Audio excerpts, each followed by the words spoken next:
My last machine I will have for sale before Christmas. If you know, the Singer 301A is an amazing machine. I'm going to just do a quick demonstration for you. She does have reverse, she has a bobbin winder, and she also has the drop feed feature, which means you can easily lower the feed dogs for free motion sewing. She has been fully restored. She is a black long bed Singer 301A.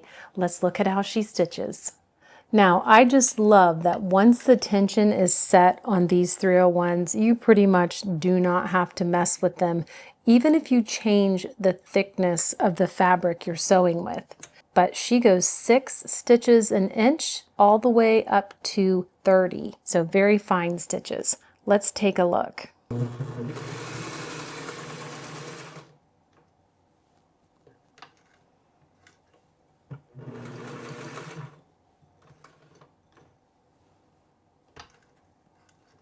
This is about 10 stitches per inch.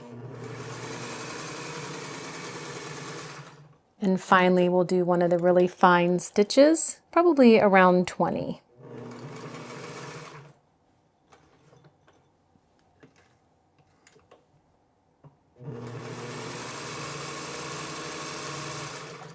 Let's take a look. Here we go. This is the top. And there you have the bottom. Isn't it gorgeous? She is ready, and the last one I will have in my shop before Christmas. The link is in the description below. If you have any questions, go over there, check it out. Check out her photos as well. She had a photo shoot. And I will see you guys again soon.